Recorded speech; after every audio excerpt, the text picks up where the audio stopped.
Hello and welcome to the Guitar Hang Podcast. I'm your host, John Stancorp. Today, I'm embarking on a journey through the illustrious career of a true legend in the world of studio guitar, Mr. Dean Parks.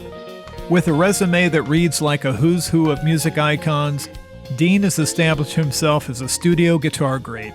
Dean's guitar work has graced countless chart-topping hits, most notably his timeless collaborations with Steely Dan from Pretzel Logic through Two Against Nature.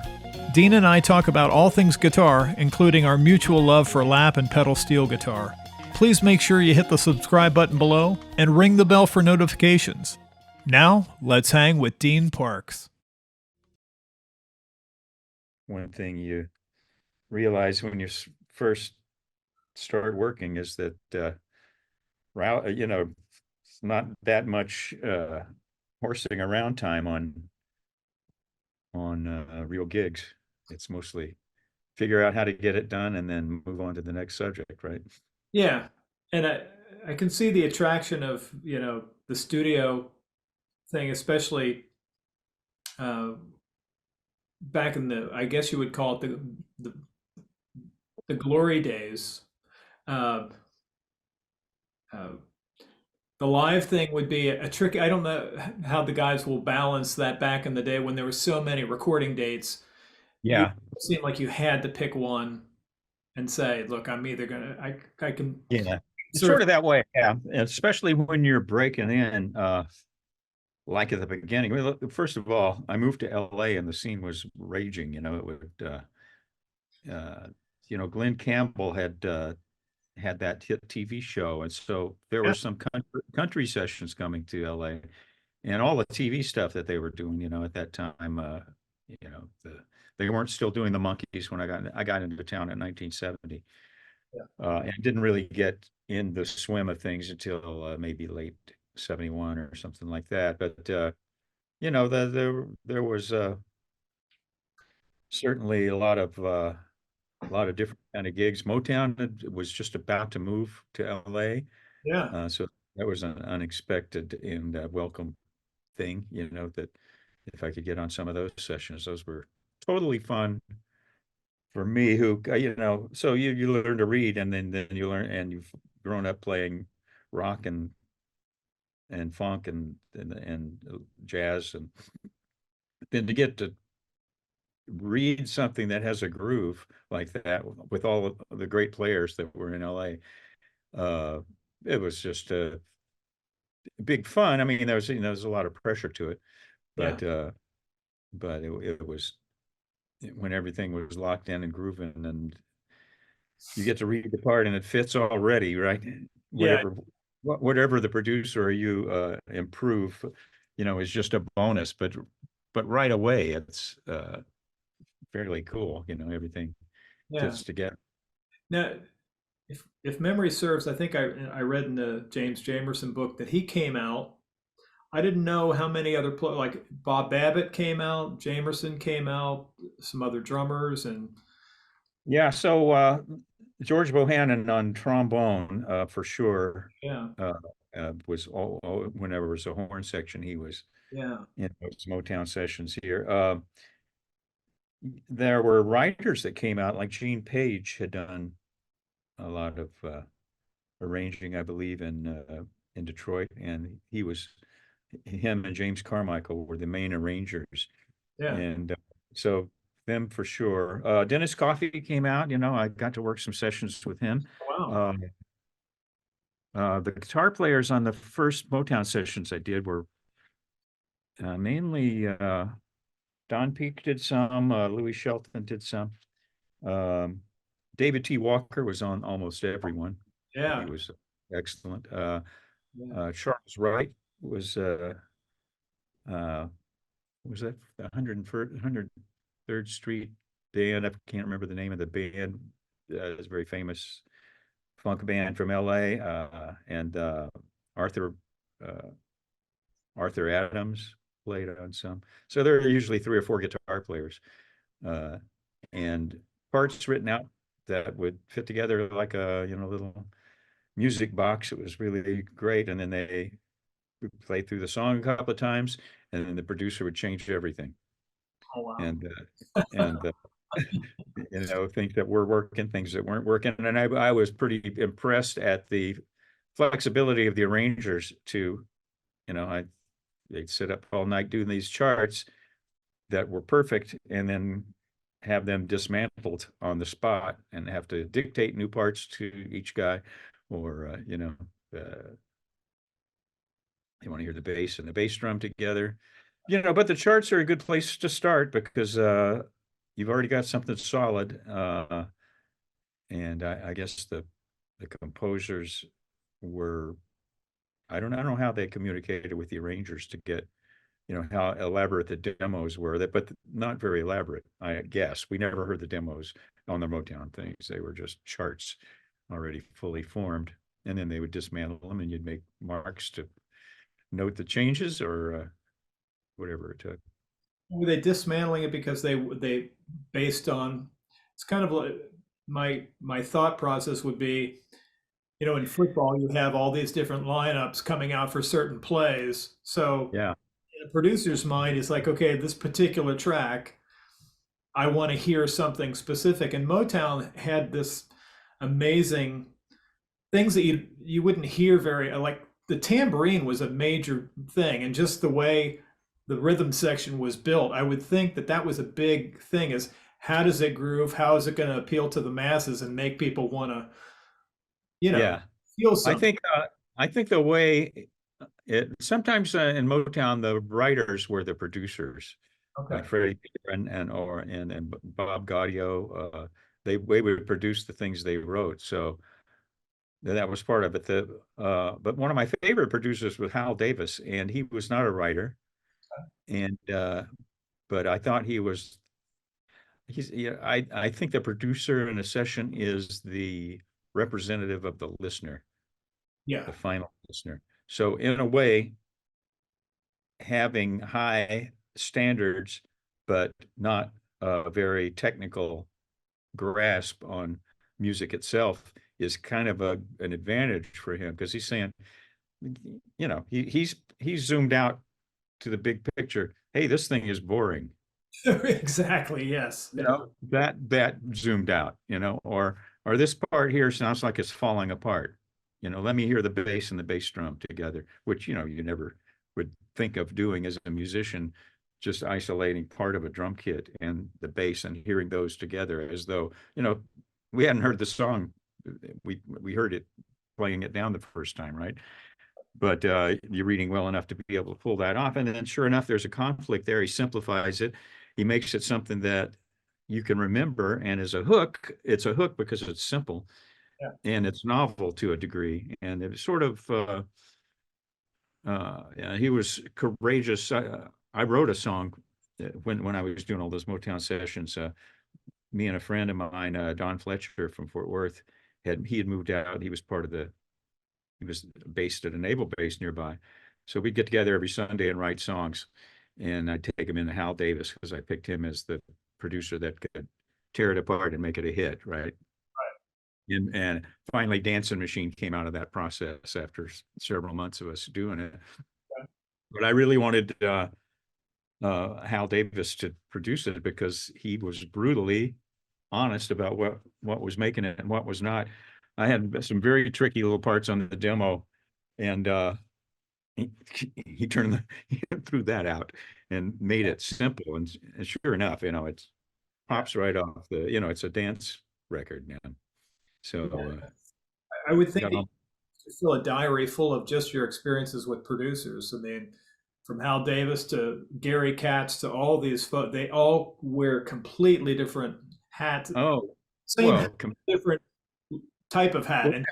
And different capability. Like David Foster could do absolutely everything and was completely inside the music and the voicings and the rhythm. He's a great rhythm piano player himself, and could do every part and give you every note if he wanted to, all the way down to other producers that don't really give you anything. They just pick a good arranger and pick good players, or let the arrangers chime in on what the good players would be for this sort of thing, and are just overseers of the thing. So all of that spectrum in between, each producer brings his own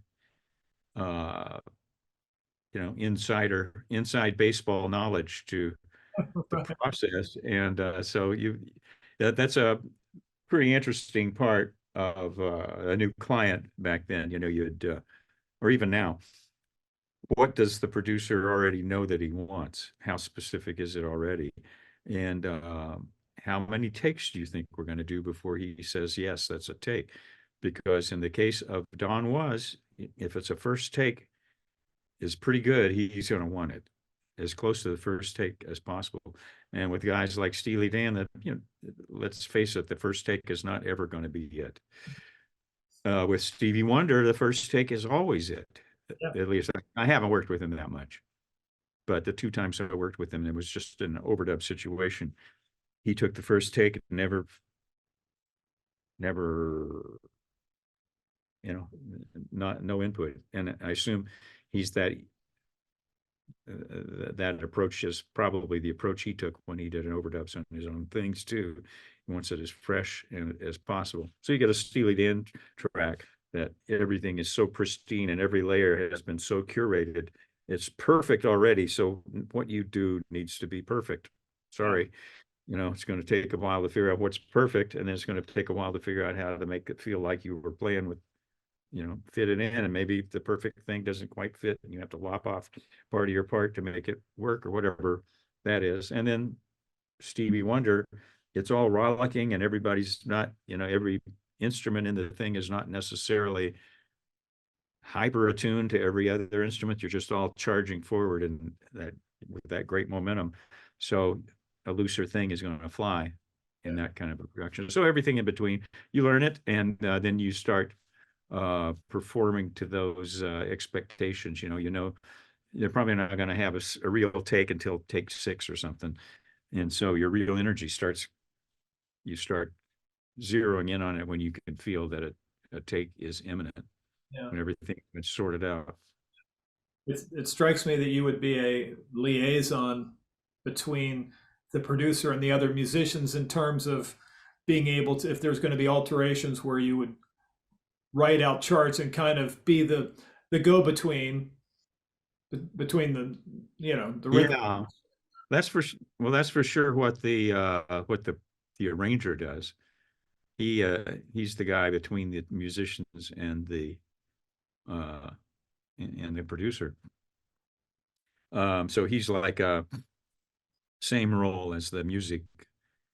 What was it music supervisor? Was that what Alfred Newman always did? He would basically know what the directors are talking about and know what the composers are talking about, because the composers and the directors are not necessarily on the same team until that goes through him, and he figures out how to make every request palatable one way and every request reasonable the other way, right? And so arrangers can do that. If there's no arranger, then it is up to you. On the Motown sessions, not every guitar player was a reader. It's very hard to get reading skills on a guitar. It's just, there's no, back in a hometown, what kind of situation are you going to be in where you're ever presented with a part that's written, for one thing? And, what is the context? There's not one, is the answer.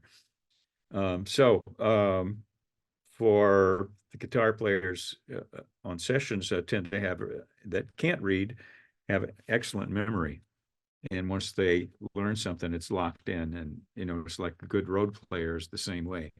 The memory muscle is huge, even though the reading muscle is not underdeveloped. If the guy digs in and wants to learn to read, he could. But it was easier to learn. I've noticed that a lot of the rhythm players that could read well, Wilton Felder on bass, and Neil Stubbenhaus on bass, Larry Carlton on guitar, Lee Ritenour on guitar. I think where I'm going with this is that they all played a horn at one time and played in sections and learned reading skills in a section. And I know at North Texas, when I was at North Texas University, there was not a guitar program, but there was a guitar teacher that was one of the 2 main studio guitar players in Dallas at the time, and Jack Peterson. And so we would take lessons from him if we wanted guitar lessons. He was a very accomplished jazz player. And later they brought him into the system after I left, and he became the guitar teacher, head of the guitar department. And he devised a guitar ensemble. And I think it was 5 or 6 guys. And they'd transcribe saxophone parts for guitar.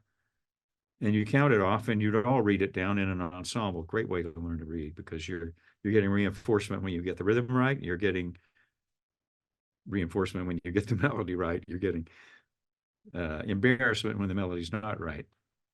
And that's a good incentive for developing the skills. You know what to work on when you go back and practice. You practice getting a piece of music that you've never seen, setting the metronome at a maybe extremely easy tempo, and getting it. And then, as you know, set it at the real tempo and go for it. And if you miss it, guess what? That's in the past. What's next? You don't miss the next thing because you missed the last thing. So that's that kind of stuff you can get into when you've had that ensemble experience. Yeah, the time that you came in to doing the studio thing in Los Angeles was such a 1970. Arguably, that would have been the epicenter in terms of film dates, television dates, and all kinds of pop, rock, and Yeah. so many different things to choose from. And especially when you're recording live to tape on a date, and there is just there's no time for intonation or tuning issues or reading discrepancies. It's just Yeah. on. It's just Yeah. So the producers back then, though, I noticed when I moved to LA versus in Dallas, in Fort Worth, the producers, when a guy wasn't cutting it, or it was obviously he's not going to be able to play this part as written or some kind of thing, they only have a certain budget, and they do need to get something out of this session. And they figure quickly a way to make a part easier, or reassign a part, and without taking a part from one guy and handing it to another guy. That was rude. You wouldn't do that. But you would figure out how to, and you don't do it by berating a guy. You're not going to get anything. Like a good director in a film is not going to get a good performance out of an actor by berating the actor, because then you've got a different drama going on that's much stronger than the one that's written, which is that you've just humiliated the guy you need to shine, right? So became a good bedside manner as far as how to handle troublesome situations in studios and come up with a solution. And so that was interesting. The people handling approach of a producer is a pretty important thing. And they're going to have to get to that point when it's time to do the lead vocal, and you're overdubbing a lead vocal, and you're coaching a star, someone who's already, you got this gig, but they got your gig. right. They have a big vote on who produces next, right? So this project is important for everybody to shine in, and to get a good result. A producer has to come across these situations where, wow, it's not gelling. What do we do? Who compromises? Who do you get to change the scenario so that it is productive? Yeah, it seems like there's the skills needed to move from being a studio musician to a producer. While it happens often, it seems like it's a very the skill set that you have to have. You have to have a lifetime knowing all the moving parts of the session to make that transition. Because on one hand, you're dealing with rhythm sections and parts and things, but you might be dealing with Barbra Streisand, or you might be dealing with Celine Dion. They have definite ideas on how they want things to go, and in the case of Barbara, an amazing ear, and knowing, if something's not right, she's gonna. So how to handle it. And guess who else has a strong opinion about the product, the guy that's going to promote it.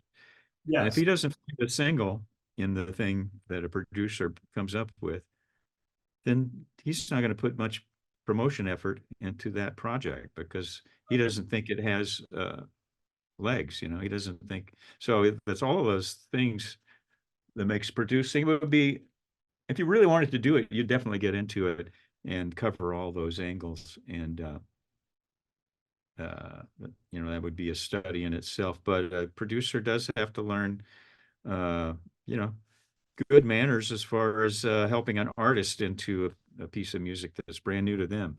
This is an artist is actually from what I've seen, is the expert as to what is appropriate for that artist. Right. They know their people. They know who's going to be looking at them in a concert situation, and they know what they can, what is putting them on strong ground and what's putting them on shaky ground. And it's good to listen to the artist when putting together some of this stuff. Yeah. At Motown, on the other hand, the artist had virtually nothing to do with it. They were not there at all on the tracking dates that we were doing. So that's another thing about the range of it. It can go all the way from, you're on an assembly line, basically. Motown is from Detroit, where they build cars. You're on an assembly line putting these components together that doesn't fit, you throw it away and you put another one on. Okay, we changed it this. Okay, then we have to change this and let's go. Time for a take, right? And all of that to the artist is there, and you're actually intuitively, like on a Lyle Lovett section, for instance, the producer on that, Billy Williams, would write out a Nashville number chart, which is just the chords. And that's all been decided because Lyle's new song is the way it is, as far as there's this much intro and there's this much many verses and this is the end. And Lyle had his part, of course it was tailor-made. That is what we are orchestrating basically as a rhythm section. So it was all improv, but the orchestration was totally catered to what the song was, how Lyle is doing it, and he would pick players that were intuitively not a bull in a china shop. I'll put it that way. They could, if it's a section that'd be better without you, you lay it out, right? You're self-producing in a way, as far as the track goes. And of course, Lyle would have ideas too, let's expand the solos. Let's make it 2 times through and start with this solo. He would like to throw solos to the players as well. Because, it makes things very interesting to have interesting solos going on. So, yeah. So Lyle session, opposite of a Motown session.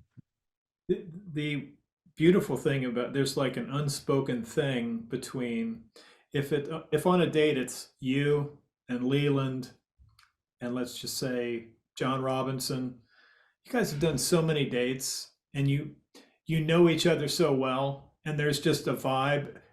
And there might be several drummers that fit inside that and several bass players, but if you think about the number of musicians that are attempting to become the first call studio players, there's the thing about your personalities and how well you get along. First of all, you can do things that very few of us can do. It's a skill, to be able to, on 3, 4, 5 different tracking sessions a day, to go from acoustic guitar to 335 to banjo to lap steel and that kind of, it's a very, very rare person. But it seems like there's just to make it to that level it's the biggest chunk of it is your personality. I mean, yes, you have to be able to do all those things, but Leland had said that was a big thing for producers, is being, even though the song may not be your favorite, being a cheerleader for that session and just bring the best part of you, even if it wasn't your favorite thing, just trying to get the best out of it, which is. Yeah, that's it. You're trying to make it the best it could be and the best that's ever been. You're also trying for that because everybody in the room has an ego, and they want Yeah. They want this to bump it up one notch, right? For Yeah. them. And they want to bump it up one notch for the artist and the producer. You know, they want all that to happen. And there is a cooperative um, skill with studio players. You know, they can, if they're asked to carry the ball, they'll do it. If they're asked to, you know, block for the guy that is carrying the ball, they'll do that. Yeah. And plus, there's a thing rhythmically too that is a cooperative thing. You want it to gel. You're not you're not plowing your part through Yeah. and expecting everybody to latch onto it. You're making it fit with what everyone else is doing. So it's a cool collaborative. I don't know if I guess a sports team is probably a good analogy for it. You know, a multiplayer sports team where every guy's covering his base, Yeah. and when it's time for a double play with what's happening, and you make that happen. And so it's, yeah, that's and it's also a thing that happens in real time, and timing is important, and awareness of, you know, the emotional quality of it in music Yeah. is certainly a thing too. It seems like there's certain session players that are what you would call the like guys that get a lot of the big play, the wide receivers, tight end, the big running back kind of things. And then there's players that are the special teams, you know, that are blocking punts or doing whatever to extend. Yeah. But the one thing that seems there would be a real challenge is to be able to navigate the waters on very, very select things. Like it always seemed to me when I would hear, especially throughout the 70s, and I instantly think of Bread. When you think of the guitar parts that were on some of those acoustic guitar parts, I think arguably one of the most difficult things to capture beautifully. That is a hard skill. Anybody that's ever been in the studio trying to play acoustic guitar in tune and have it sound really good. Uh, Yeah. or again, lap steel or any of the other, like yourself or George Deering or any of the guys that were multi-instrumentalists, Greg Lease. I'm just kind of curious, was that something that you felt you already had a good grasp of when you came to the studio, that you felt like, yeah, I'm good on electric guitar, I'm good on acoustic guitar, or was there one that was predominantly Well, stronger? I before I moved to LA, you know, I could acoustic guitar is just the thing you pick up and Yeah. flog, right? And it's not precious, and you know, you can't tell one guy from another a lot of the times if it's, you know, that's the way I thought about it. And then, so this was in late 60s. Glenn Campbell had a song called, his first record, Gentle on My Mind. He was on the Johnny Carson show. I think it was Johnny Carson show. And, you know, and then they planted a guitar behind the couch for him to, oh yeah, sure, I'll do a little bit of it. So he plays it on acoustic and sings. And first of all, that's all you need. His finger picking was charging completely right, and the notes were ringing beautifully. It had a great groove. He was singing at the same time, of course. But I saw that and thought, well, I can't do that. Yeah. I cannot do that. So what do I need? I'm going to need to do that when I get to LA. I already knew I was going to move to LA.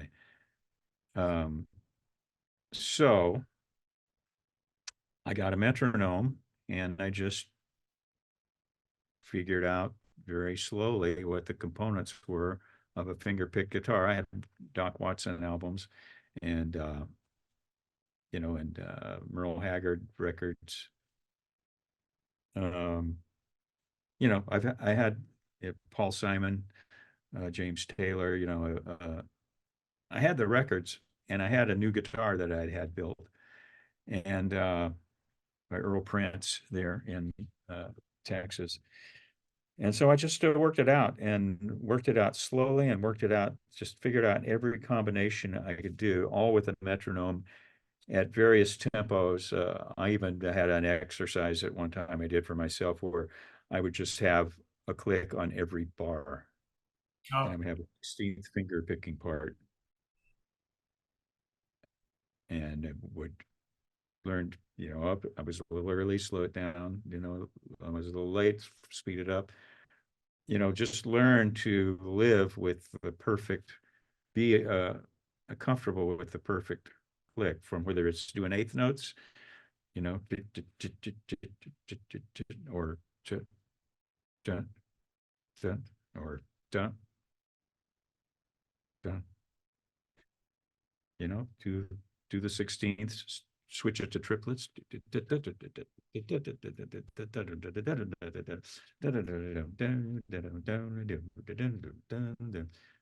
And just get comfortable with it. So I did that. And by the time I got to LA, it was comfort zone, yeah, not something I couldn't do. Now, of course, when you get on mic, you hear squeaks, and if you're compression, then that's going to bring the squeaks up. It's going to make your attack less precious because you can hit it hard or not hard, and it'll be taken care of with compression. But that brings up the noise factor too. And so you kind of figure those things out intuitively, unless you have a recording rig at home, which I would suggest for guys that want to do that. Do mic it, do compress it a little bit, do put on a metronome, and figure out how to make that smooth, how to make it yeah. happen. That was the first time I realized I'm in deep water because I was recording some parts and had a 414 on the lower belt and like maybe a SM86 or something near the 12th fret with the Yeah. compression that you're talking, and it quickly you're like, okay, it's almost like the ref's just going to throw the flag and okay, it's a.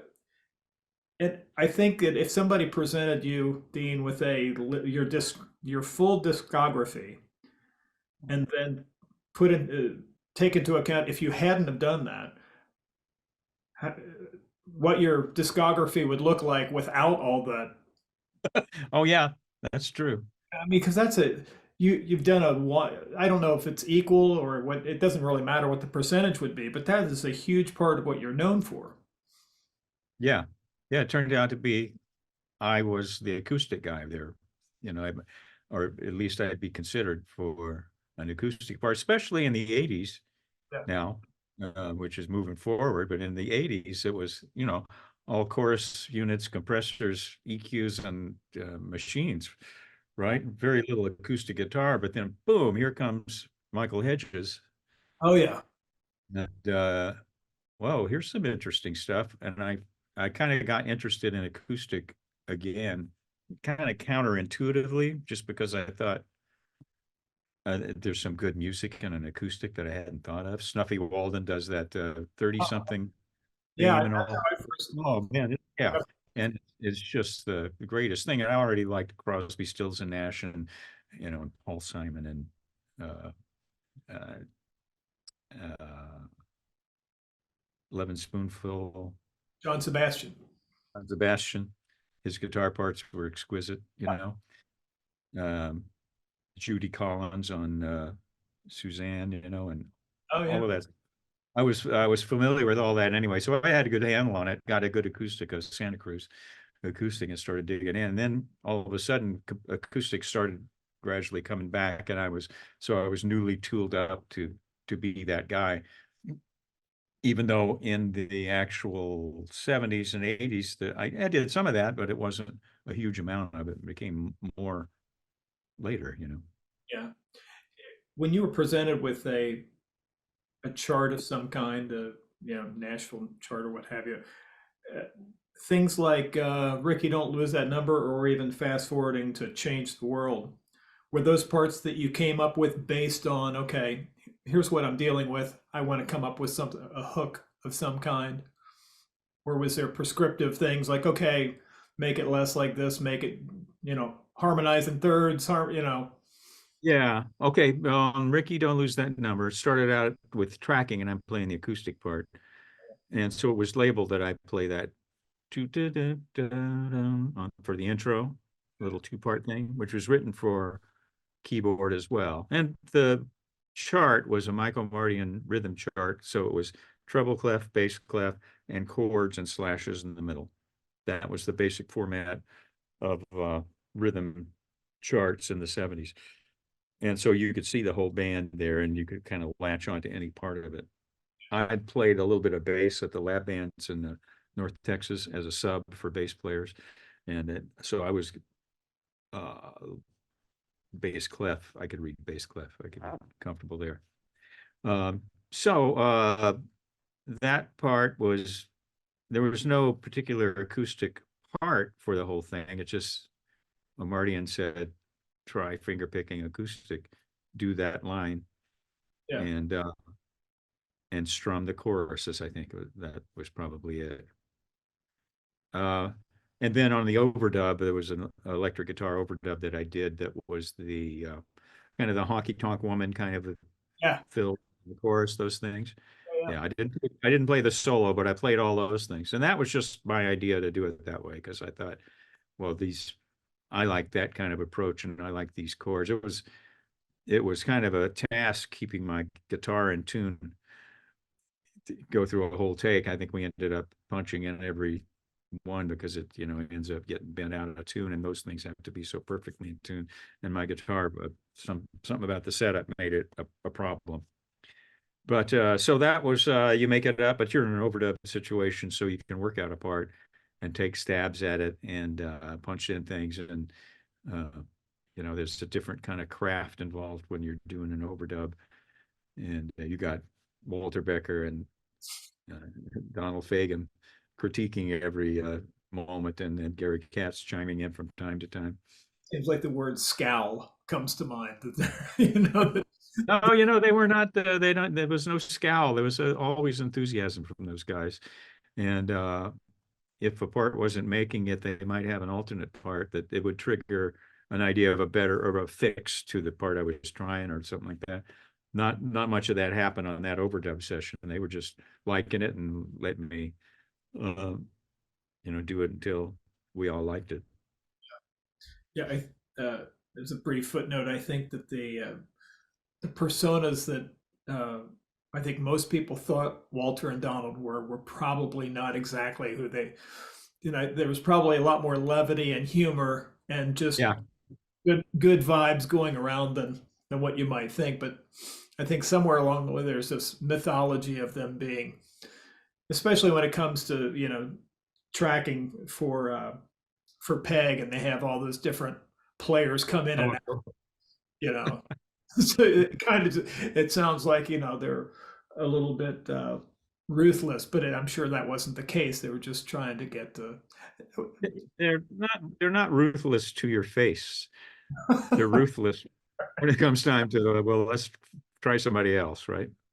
They're not all timid. We're not at all timid about just having a whole other band try the thing or another guy try the thing. Would it have been on your radar that when you're tracking for Katie Lyde that Jeff Porcaro's high school buddies are hanging out at sessions or learning stuff before the album came out and playing at a high school dance? I speak of Lukather and John Pierce and Steve Porcaro learning tracks that weren't even released off Katie Lyde. They're learning them through Jeff before they.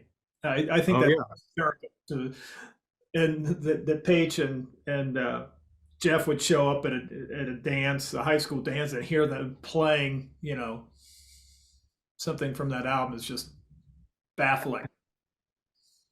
And then for those guys to go on and become your colleagues is very special. Yeah, I really enjoyed when all those guys came into the scene. It was such a great energy. And it was sort of the musicianship was up. When I was coming up as a player, so records that I would learn off of were Surf records and Dwayne Eddy records and Chet Atkins records and maybe Roy Clark or Roy Lanham for fast country stuff or the things that were on records that were uncredited. I didn't know who I was listening to. So it's that, it's a very gentle way into learning guitar because it's a lot of melody stuff. You're kind of all over the neck, but nothing is so challenging that the local bar band can't pull it off. They can. That's one thing about hits and a good producer is that it becomes in the end so simple that a bar band can do it and make it sound good because that's part of your promotion. It's not something that's ever figured into the budget or into anything, but I noticed that when that happens, the records get really big because you hear them everywhere and they sound pretty good. Yeah, the when you think about Louis Yeah, Shelton. I get where I was going with that is that as music became more complex, like I can imagine a guy that grew up in the 80s. Okay, well here's Van Halen, you Yeah, know. Here's a Steve Vai record. Why don't you pull that one off? That's a heavy place to start. You had all the whole Zeppelin, yeah, all the 60s were just almost in the distant past, right? And uh so you're starting from a different level. So the Lukather band that you were talking about, him and Landau played together a lot. So their bass line was higher, and then everybody's listening to their records, and so their bass line is higher, and it builds and builds, and that's a beautiful thing to see actually. The the It's not literacy of the music, but I guess the intelligence of the music as pop music grew from the pre-Beatle days, and the Beatles were, uh, they didn't care that the next thing was not like the previous thing. They wanted to do something new and different, and they gave permission for pop music to be any kind of music. And yeah, the fact that studio playing became so interesting is partly because of them, because before that it was pretty, you had surf records and what twist records and rockabilly records. That's fun. Don't get me wrong, that's great. But for it to go all these other directions, it was good for me because I had some skills in those other directions. And so the need for my skills was at a point when I got into the scene where there was a place for me, yeah, And nowadays, literacy with all the music schools and YouTube, you can listen off YouTube. You can look and see how Matteo Mancuso or Pasquale Grasso, how they do their things. They will even tell you, right? yeah, They'll show you.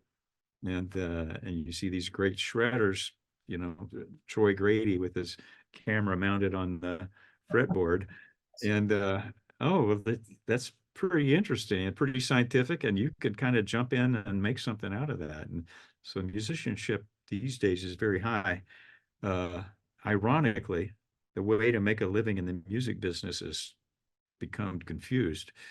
yeah, Uh, so that's discouraging, even though the musicianship is so high, right? It's a puzzling thing, and I hope a cure is found soon for the yeah, monetization of music because I've heard that there's as much or more money in the music income overall. There's more money than there's ever been in the music industry. It's just that it is not distributed to the content creators yeah, and us guys who help the content creators bring it to life, and our part of the business as studio players is uh,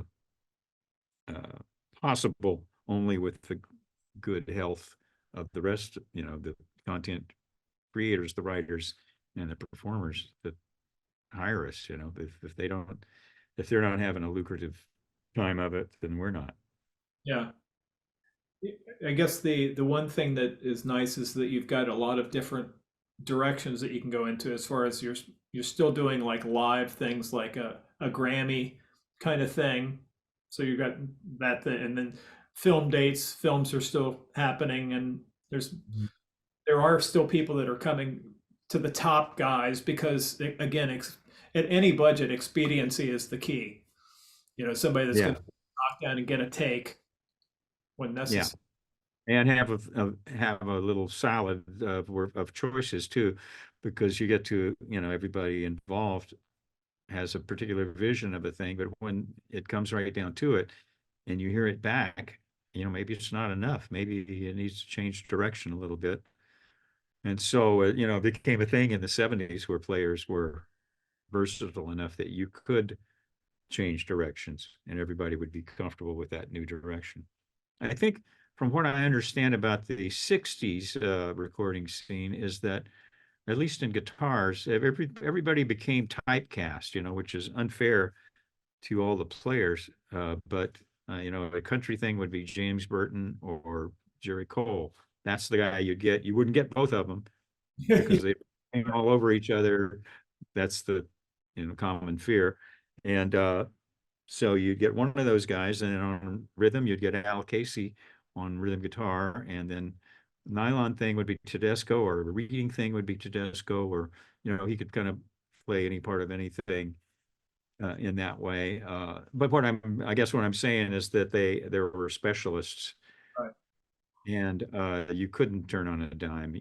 That's what you got for this session, because this is the guys you hired.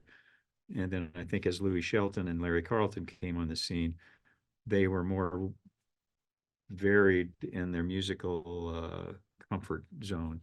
And I came along and could fit into that too. And you could then be more bi-directional, multi-directional on your song that you're recording, or maybe you have a variety of things you have to do. If it's a commercial session, they might have a country version and a pop version and a blues version, or they might actually have all of those that you need to do at the same time. So yeah, that became a thing that would develop Yeah, as the music became more diverse, I guess, because of the Beatle thing and the FM rock thing, where yeah. variety, good thing. The tools of the trade that you were using at the entry point in 1970. It's funny that we've come all this way with all the technology and the things that some of the most state of the art gear is trying to emulate is gear that you were probably using, like some sort of 335 and a Princeton reverb or some sort, and Yeah, some sort of maybe one of those what were the plugins? Was it Dan Armstrong that made those little orange squeezer things, little compressor yeah, thing that plug into the guitar? yeah, But it seems like they're trying to go back, and some of that vintage stuff is so desirable now. But I just wonder how many, especially younger guys, probably have not been in the room very much with Princeton reverbs, AC30s, all the different older amps, the yeah. so yeah, I'm just kind of curious what your take is on how the evolution of you strike me as somebody that keeps on top of what's popular or what's current, but very discerning as to what would be applicable for your particular career and what would just be maybe more gimmickry. Yeah. Well, it's interesting. I do we all put the racks together in the 80s, Yeah. and you could get a rack that was very plasticky and gimmicky, and you could barely hear a real guitar sound out of the thing. Or you could I kind of tried to come up with a rack that would give you still the righteousness of a guitar into an amp, Mhm. that would be available somewhere in your signal chain. And it became so handy to have the studio tools. I'd already had some sort of studio going on at home anyway. So I left compression, a little EQ, and then the delays came along. You didn't have to have an Echoplex. It could be solid state delay, right? You Yeah. had tuners, so you could be perfectly in tune. You could be silently tuning. Uh, and I had all, as that developed and I got a pretty good sound out of my rack, had wished I'd had all of those tools in the 70s when you didn't, and if you had to get a cranked up sound on your Princeton, well, guess what? You're going to have to turn it up and it's going to leak. And, if there's a harp on the session, good luck. That's not going to work. And if you're just all in a big room, there weren't many isolation rooms in studios yet. It was mostly you're all in the same room. So that's why Princeton was so handy, because it was small. And when you cranked it up, it wasn't so oppressive, but it's still a mighty force Yeah. to be reckoned with. If you overheads on a drum and all of that, and piano, live piano. We did the Johnny Rivers Rock and Pneumonia sessions, and we were all in this little tiny room in the Western 3, really small room. And so, we weren't replacing parts, so the bleed wasn't exactly a problem. But there were ways to isolate it to a point where you could turn up on those kind of sessions, and it would be fine. Everybody's playing loud, but there were times with a full string section, you want to get a lead guitar sound. It was even hard to get a lead sound that you liked, because it was so splashy in the room. It was sort of going everywhere and everything, and they would have to turn your actual mic in front of your amp down, and because there was already enough of it leaking anywhere else. So that was where you would had you known that the rack was possible, you would have wished for, your speaker in a different room and you in control of the amount of crank that you had on it. That was a very long way of saying that I think it got better, or it was possible for it to get better as the technology improved. But I know what you mean now. I mean, I've got for my home studio here, I've got a little collection of amp, and go into a separate room, and I often just plug into the amp, get a sound, and then do my effects virtually on the workstation, right? Yeah. Through Logic or whatever, and you use a little, you do your virtual echoes and all of that stuff after you found your core righteous guitar sound. So I guess the bottom line is that you can get all the righteous vintagey stuff done and have the technology too. But it's easier here to do that than it is in a studio situation, but not impossible. There are guys, especially in Nashville, that have heads carded to every session, 4 or 8 heads to choose from. And you can do that. Problem is with that is that you need definitely, there needs to be enough budget in the session for there to be cartage, because I'm not going to be hauling that rack. That's right. Because I can't. And And you should. so yeah, it's fun to walk in and there's your rig set up. That's a perk of session playing. That's fun also. And I would guess uh, throughout much of your career, you probably had that going on. You're sending a rig to Western, and you've got one going to Capitol, and you got one going to Sound City or whatever. So there, you would have to, with a schedule that was that packed, you would have to have some serious, logistics. Yeah, not really. Those guys, the traffic wasn't so bad then that the guys couldn't, they schedule sessions so that it's 10 to 1, or if you want another hour in front, it's 9 to 1. And then you've got 1 hour to get to the other studio, which they were fairly close, to set up for your 2 o'clock. And these cartage guys are so skilled. They're all players, most of them. They know how to test a rig. So I never had duplicate rigs go into sessions. And, like in movie sessions, I tended to do more records because the movie sessions were a kind of a quick book thing where there'd only be a week or a week or 2 ahead of the date when they make the call. And on sessions for albums, it would be like 2 months ahead or something, a month and a half or 2 months ahead to get everything coordinated. So I was not available on the quicker kamikaze days, the cartage guys call it, because it's, you're out at 1, boom, the guys are there rolling up cords, packing it. You had 2 guys and they get it all done, things in the trunk, and then across town and set it up and ready to go at 2. They started to build more slack in there, one thing, and another thing is started to book double sessions for the record stuff, meaning that it wasn't a single session in the morning. It was all day Oh yeah. kind of a thing. So there's a more slack in that.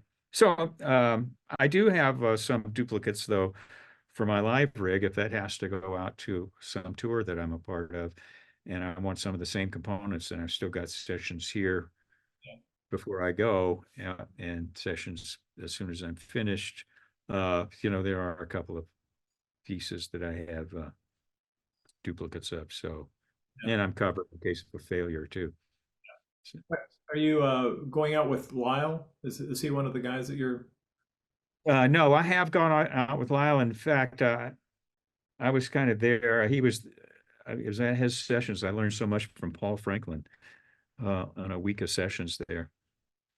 And he knew I was getting into steel, and his steel player couldn't do one of the summers. And he asked me to be the steel player for his band. And I did that. And that was totally fun to just jump in and be the pedal steel player, because it's kind of a ferocious chair in Lyle's band. Everybody gets solos and there's all sorts of music. I mean, the variety of music is really amazingly diverse on the Lyle situation. I am going to do a short tour subbing for Landau on the James Taylor. He's doing an Australian, basically that part of the world tour in April. So I'm gonna do that. Yeah. So yeah, that's where some of the duplicate equipment will come in handy. Yeah, you strike me as a perfect person for Mike to contact to do the gig, because I mean you have the background with James, but just because of what the gig requires, Yeah. somebody who's inside the small group has the skill, and the number of people that he probably would have in his mind is probably very few, you and maybe one, if one other. So that's very cool to hear. Oh, thank you for that confidence. but yeah, it is. I've kind of been a part of James's thing, in this subbing kind of a way Yeah. for a while. So I kind of know the book, and I know everybody in the band, so made it a natural thing. You guys are kind of you're the guys, Steve and Jimmy, and it's that whole group of. Oh yeah. It's such a great group to be in. And they're so attentive to James's approach on acoustic guitar too. They follow he kind of has a breathing way of making the rhythm, that his rhythm, because he's playing it, is folding around his vocal, which Yes. is expressive. And those guys in that band can do that.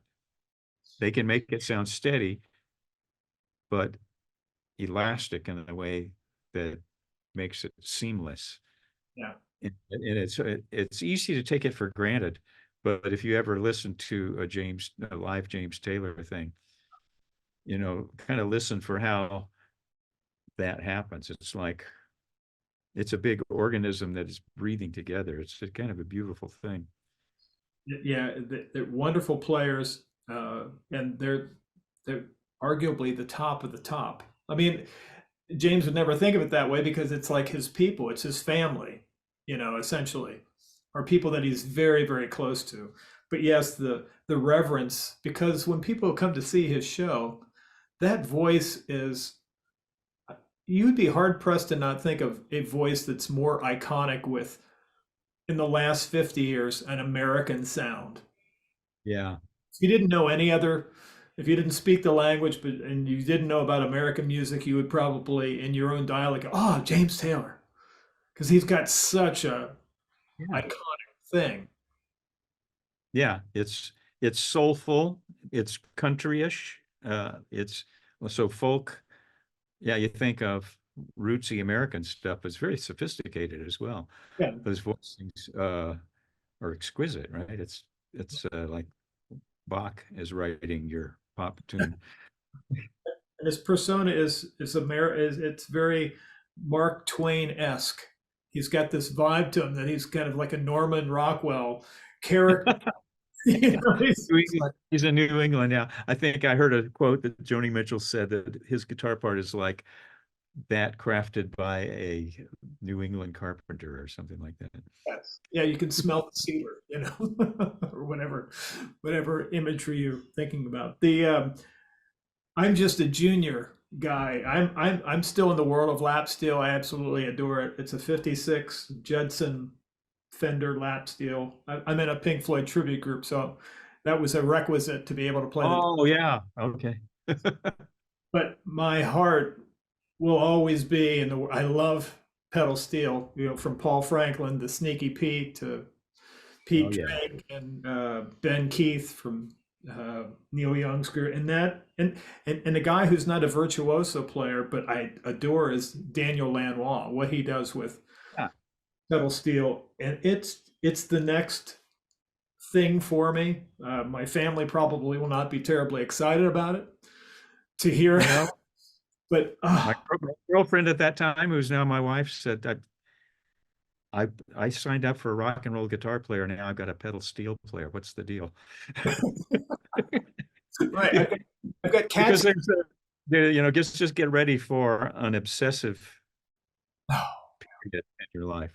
Because as one thing leads to another, it's actually very exciting, but I mean, it feels like you're moving quick, but you're really moving slow in getting the habits together to make it a surefire thing. I ran into um, oh, come on, name factory. Uh, Jackson Brown, slide guitar player, Lindley or Greg Lee. David Lindley. David Lindley, of course. Ran into him at you know, a guitar music, two-tone music, I think. We're both geeking on pedals. And I told him I'd taken a pedal steel. He says, I have a pedal steel. I finally decided to put it in the very corner of my storage locker where I can't get to it. Because it absolutely took over his life for a while. So that might happen. But you're so familiar on the lateral slide thing that's a good place for you to start. And in fact, I started with I don't know what kind of bar you use, but I used, You see that? yeah, you can use that. Yeah. And that you got the one with the round nose, right? Well, So you can actually there's an SP2, I think it is, that's a longer version of that John Pierce bar. yeah, And that's a great way to learn. In fact, Robert Randolph uses that kind of a bar. He uses it not with a round nose, though. He uses the other side that's like a dobro bar where you could pull off and a lot easier. yeah, But I did start on pedal steel with that. Then I gradually changed to the other one as the pedal steel encourages you not to lift the bar very much. You yeah, just slide the next yeah, thing, right? That's the way they do. And because you have a volume pedal that's always yeah, there. yeah, yeah. I kind of adopted from Larry Carlton this thing of I can't play a live gig without having my foot rest on a volume pedal. I just it's like addictive, and that was a natural thing Yeah. for my right foot to be on a volume pedal. I think he got the volume pedal idea from me. I came to town with an Edwards Thank you. volume pedal. So And you're the guy I should be thanking. Did you come in the show, bud? Was that your? Was, no, Edwards, it was a light pedal, no friction whatsoever. It was a steel guitar pedal, I believe. Good sounding pedal. so There was a wire connecting the moving part to the still part, so every 3 months it would break because of metal fatigue in the wire. You'd have to replace the wire. But I always liked it because I could feather in my rhythm level because yeah, you're using a Princeton.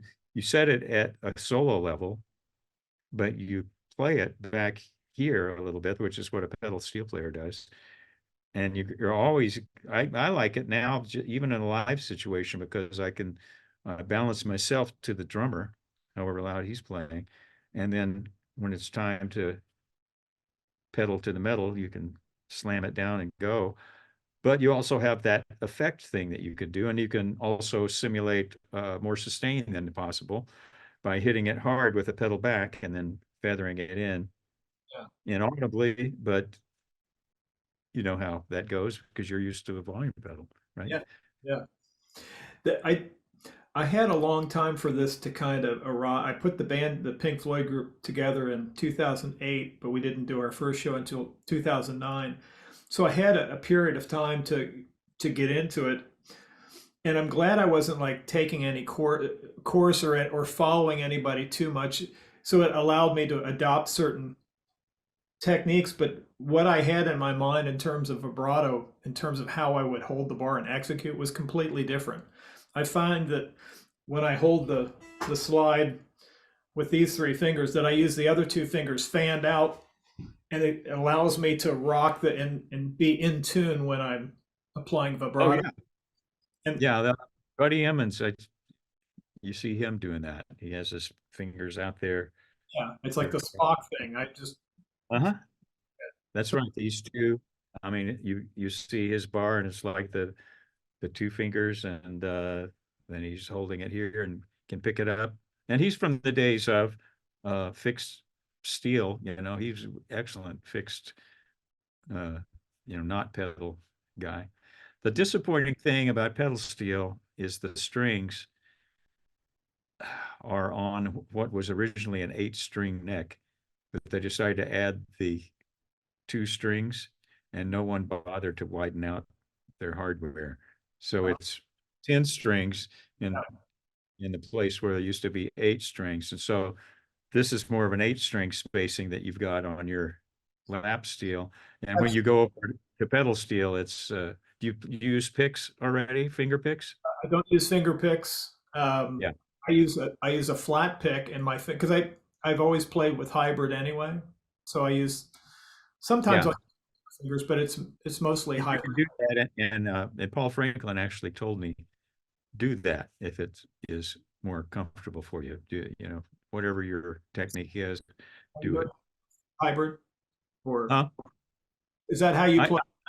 I know I started with just bare hands on a Fender 400, which the spacing is great. It's like an 8-string spacing. Um, but when I got to the narrower strings, it's harder to get a good grip with your fingers. And I ended up going the full 3 picks thing. Actually, I started for a while with 3 finger picks and a thumb pick, Yeah, which is that's a acceptable thing to do as well. yeah. But but I went with the full picks just because it became. Yeah, I started pedal steel to do atypical things with it, but as I began doing more gigs, everybody wants you to do the typical, and that's, I'd say if in studio playing, the one, and especially on film music, the one disappointing things is that people tend to want the typical rather than the inventive. They don't want it to not sound like a guitar. They want it to sound like a guitar of a particular era and a particular style. So you tend to build your little world of funk and the world of country and the world of classical sounding things from a vocabulary that is contained, and there's not much crossover. You can cross it over on your own stuff, and these days crossover techniques are more interesting because you need interest these days because you've heard all the straight blues that can be done in a way, right? And all the folk stuff that can be done. You've got iconic people that give you the pure thing if that's what you want. So I think nowadays the hybrid thing is becoming the thing. Yeah. All the Julian Lage and who's that? I wrote the name of this guy because Pasquale Grasso.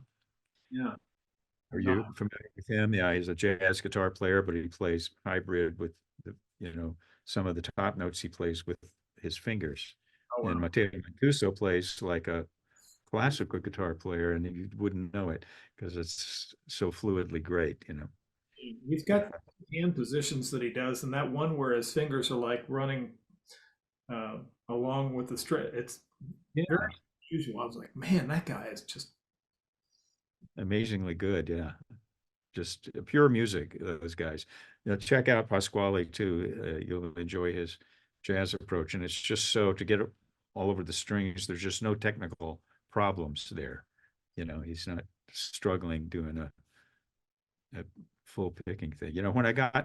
When the pandemic came along and kind of things all froze to a stop, I kind of took it as a way to get into right hand techniques that I never really developed too much. In studio playing, you're emulating uh, players that are songwriters, or in a songwriter band. Um, and there's the Lightfoot kind of thing, which is the finger picking thing, but it's still pretty uh, staid kind of thing. And I just decided to go into my right hand technique, and I started looking around on the web and looking at different ways of approaching the picking. Troy Grady's site. Got into a complete nerd fest with my right hand and tried a bunch of different picks, and but I've got nails on these two fingers, so I can do the hybrid picking thing. And this and the pick gives me 3 fingers of precision on the acoustic and electric guitar. I had not had a chance to try that as just fingers in a long time, because I can't kind of take a chance and get rid of that. Right. Yeah. That's not a good idea. So I did it during the pandemic, and I followed it for a while, and it just wasn't the precision I was accustomed to. So I ended up coming back with fingernails, but I cut them at a shorter length, because then I could get to the flesh if I wanted to. It seemed to be a better hybrid way to go. Yeah. And if you do that, it's, by the way, easier to do pedal steel with fingers as well, because you have the nails there to give a little bit of precision. Okay. Are they acrylic, or did you reinforce your own nail? Acrylic, yeah. I go to a nail salon, which surprisingly you can find one within 3 blocks in any city, within 3 blocks of your hotel, if not in your hotel, right? Yeah. Like yourself, I for a time I lived in Dallas. I lived in Grapevine, Texas, Yeah. and I was when I first moved down there, I was still doing the Pink Floyd thing and commuting back to Cincinnati, which is where I'm from. But I joined a country band, and Oh, okay. their album had all Brent Mason playing on the. They had substituted their guitar. They had lost their guitar player. Did the album with Brent Mason, just sending us tracks or whatever. So I had to learn some of his stuff. So I went out and I got some. I tried the thumb pick and the acrylic nails, and I couldn't make that happen. And I had like a couple months to woodshed, so I went with just the acrylic nails on these 2 things. But even that, there's something about, it takes a while to get used to the feeling of nail Yeah. and string. Because the nail is where the strength is from, not the finger. Yeah, Right. I know. And another thing I realized too is when I was doing my little experiment with no nails, is that I think a callus develops when you do that for a while, that gives a little more attack to it from a finger than you would get from a really unused finger. Yeah. Yeah. Sorry about that. Yeah, I think it's the thing that bugged me is like the point of where the fingertip met the nail. It was Yeah. really hard to get that or sculpted in such a way that I wasn't getting it hung up. Oh, yeah. Well, nail file is good for that too. Yeah, yeah. So You until the hang up doesn't happen anymore. Brent Mason, I don't know if you've seen his fingernails. He files them to a point. yeah, and I heard that he bought like a ton of these little things for him to keep in a bag so he's always got these specific tips that he can put on when he Oh, okay. Uh-huh. kind of stuff. I I'm from Cincinnati, and there's a local legendary guitar player, a guy named Scotty Anderson. Have you heard this name? Oh, Guy plays like, and Chet Atkins was aware of him, Danny Gatton was aware of him, but he imagined somebody that is even more technically proficient and would play triple stops using a thumb pick and his nails. But he's still around playing, but and he had the most amazing technique, but his repertoire was more of the like caravan and the more old school kind of stuff. But it was amazing. He tried to he actually uses his pinky and those three fingers, or actually, so it's actually five fingers: thumb, pick, and then four nails that have pretty grown out. But it's amazing what you can do with that technique, whether it be Mateus or Scotty Andrews. I got to see George Van Epps play Oh in the wow! early when I came to town, and he used these two fingers a lot for melody because Oh he was wow! doing on a seven string. He was doing chords, all no pick. I don't believe it was all fingers with him, but he would do a lot of his melody with these two fingers. Yeah, you can. You That's can. a wonderful thing to because there's to have seen somebody like Wes or George Van. There's sadly I think there's a few legendary folks like that that I don't know that there's even video of those guys. I've seen some work. Yeah, I've never seen anything but George Van Epps. I haven't never even, and I looked for it. I couldn't find anything Yeah. on video from him. I did. I have been down. I went down a Howard Roberts rabbit hole a couple of days ago, and you can find some stuff of him playing, which is interesting because he was like I thought of him as of the era, one of the most adept jazz technicians. Yeah. And did he and Pat Hicks, did they start what became MI or GIT or whatever you want to call it? Ian who? A guy named Pat Hicks. Oh, I don't know. Howard was involved in that school in some capacity.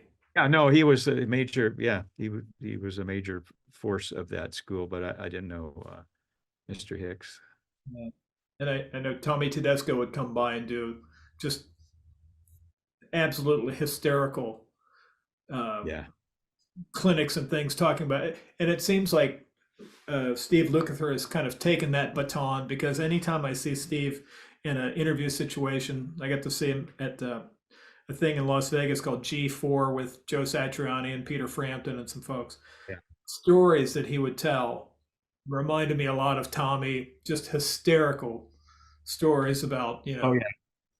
Yeah, it's a legendary, cynical guitar professionalism from both of those two guys. Tedesco especially was he was in those days, Tedesco's days, there was sort of a separation from the workers and the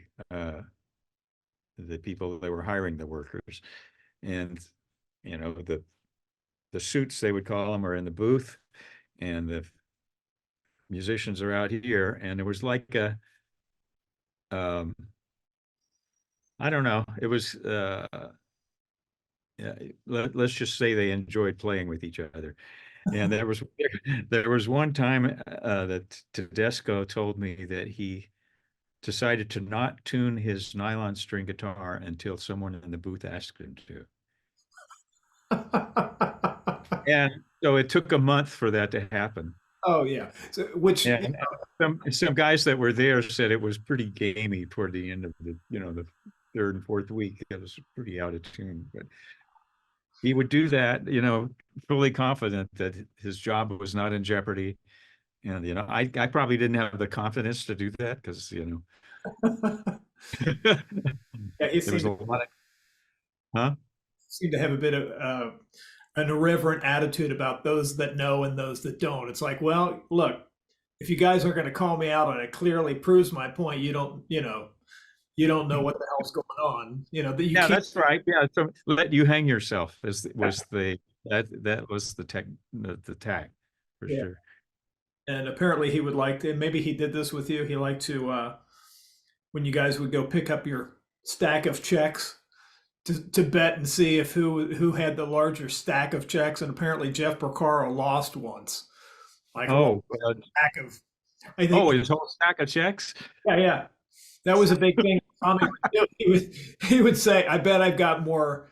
I bet I have more checks than you do." And Yeah. apparently said, "Okay, I'll bite," and he lost, and he had to turn over all of his checks to Tommy. Well, there's a story that Jay Graydon told me. Have you heard his story with Tedesco? That you go pick up your checks and there's like four tellers at this union, and you're right next to there's Tedesco with a stack of checks like that, and Jay Graydon with a stack of checks like that. And Tedesco said, "I'll flip you for the top check." Yeah. And so, okay, he flipped, and Jay lost. So he gave him his top check, which was a double session, you know. And Tedesco knew that all of his checks were residuals, 17 cents, $1.80, and that Jay was only doing record dates, so it had to be double sessions, you know, $1,000 or whatever it was then for a double session. So he knew that even if he lost, he wasn't Right. the odds. Yeah. He's a real gambler, in other words. Yeah. He did the odds when he made the bet. Tantamount to insider trading, where Yeah. okay, I had information knowing that these are dates where you're getting double, That's insider betting, that's for sure. That's for sure. This has been everything that I'd hoped that you're a huge hero of mine. I came up absolutely adoring studio guitar players because at the time, I was finding out about all these great seminal albums that you were on, or Larry or whatever. So I really became enamored because I never saw myself ever being on stage like a Van Halen doing scissor kicks off the drum riser. Uh-huh. And I always felt like that you guys were the special forces in music, that you could do anything. You were like SWAT guys. So in my mind, and it came to fruition after I got to know more and more about the studio scene. So it was the nicest, most talented, humble, down to earth people I've met are you and Luke and Michael Thompson and Lyle Workman, and so it's an absolute honor to spend time talking to you. Great talking with you too, and your knowledge of the scene helps it be a really interesting conversation too. Yeah, I wish there was. In fact, in some ways, I feel like it's right for they have the movie documentary about the Wrecking Crew, but there's a period of musicians that are unrepresented that I would, starting with you and Larry and Lee and Paul Jackson. There's so many players that I would like to see a documentary about. Maybe I'll be the person that has to do that, but I think it would be fun. Yeah, no, I think it'd be a good one. Do it now. Yeah. Jay Graydon is very interested in that, and he kind of worked on a project for a while, but it turned into a different kind of thing, I believe. So, if you haven't talked to him, that would be an interesting guy to talk to. I don't have a contact information for him, so I have to see if I can track down. I'll send you his email. Get it started. Yeah, Luke is getting back from Germany. He's in Germany with Joseph Williams. I'm really good friends with his guitar tech, John, also. So I'm hoping to have him. But I've met him a couple times, but it'd be super nice to. Luke, you mean? Or yeah, Steve Lukather. Yeah, I'm friends with his guitar tech, John Gosnell, and he said, yeah, when Luke gets back from Germany, like wait until January after things have settled down, and he would probably be a good time to talk to him. But prior to doing the Pink Floyd thing, I was in a Steely Dan tribute band for 4 or 5 years, and I put together a thing called Steely Dan Fest, and we had Tom Barney and Bernard Purdy come out and set in, and that was fantastic to be able to play with those guys. sure. So Steely Dan and Pink Floyd are two of my absolute favorites. In fact, one track in particular, I didn't find out until recently that it was you, Vinny, Paul Jackson Jr., and Tom Barney was Negative Girl off of Two Against Nature. That's the only live track on that album, actually, where we were all together, and what we played on the floor is what you hear. Amazing to hear that. I did not know that. That's extra special. The fact that because there's not in that period of time, there's not a ton of that thing happening at that point. Yeah, that's right. And that one was one. It's a beautiful track, and I love the song as well. It's not very well known, I don't think, unless you're deep in the weeds with the Steely Dan stuff. But I love that track. It is a great one. That's one of my favorites. Yeah, perfect. Thank you. That's got it. All right. Well, I hope you have a great holiday.